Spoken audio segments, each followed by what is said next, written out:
संयुक्त राष्ट्र ने दुनिया के अलग अलग हिस्सों में शांति और सुरक्षा बनाए रखने के लिए कुल 31 तरह के प्रतिबंध तंत्र लागू कर रखे हैं। ये प्रतिबंध किसी एक देश के खिलाफ नहीं होते, बल्कि अलग अलग परिस्थितियों, संगठनों, सरकारों और व्यक्तियों पर लगाए जाते हैं। इनका उद्देश्य युद्ध रोकना, आतंकवाद पर लगाम लगाना, मानवाधिकार उल्लंघन को नियंत्रित करना और अवैध हथियारों के प्रसार को रोकना होता है। हाल के समय में संयुक्त राष्ट्र के ये प्रतिबंध फिर से चर्चा में आ गए हैं, क्योंकि कई देशों ने आरोप लगाया है कि कुछ शक्तिशाली देश इन प्रतिबंधों का राजनीतिक इस्तेमाल कर रहे हैं, जबकि कुछ देश इन्हें अंतर्राष्ट्रीय कानून का जरूरी हिस्सा मानते हैं। इन 31 प्रतिबंध व्यवस्थाओं में कई प्रमुख क्षेत्र शामिल है। कुछ प्रतिबंध देशों पर लगाए गए हैं जहां गृहयुद्ध, तख्तापलट या मानवाधिकार उल्लंघन के मामले सामने आए हैं। कुछ प्रतिबंध आतंकी संगठनों पर है ताकि उनकी फंडिंग, हथियार और यात्रा को रोका जा सके। वहीं कुछ प्रतिबंध व्यक्तियों पर लगाए गए हैं जिन पर युद्ध अपराध, भ्रष्टाचार या हिंसा भड़काने के आरोप है। संयुक्त राष्ट्र के प्रतिबंध आमतौर पर इन रूपों में होते हैं: हथियारों की खरीद फरोख्त पर रोक, बैंक खातों और संपत्ति को फ्रीज करना, यात्रा प्रतिबंध,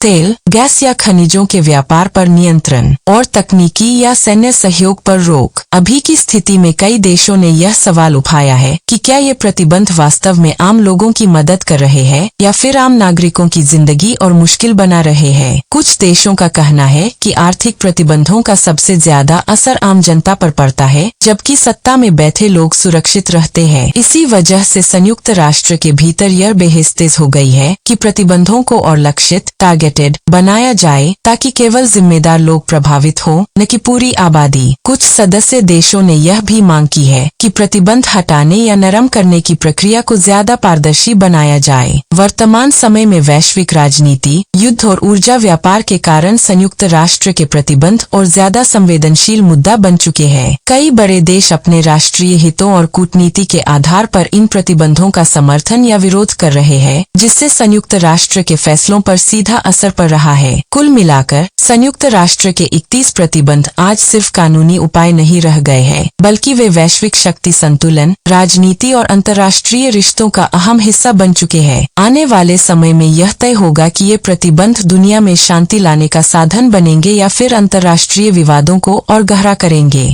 अपनी राय नीचे कमेंट में जरूर लिखिए, वीडियो को लाइक कीजिए और ऐसी ही गहरी और सच्ची खबरों के लिए चैनल को सब्सक्राइब करना न भूलें। हम फिर मिलेंगे एक नई खबर और नए विश्लेषण के साथ।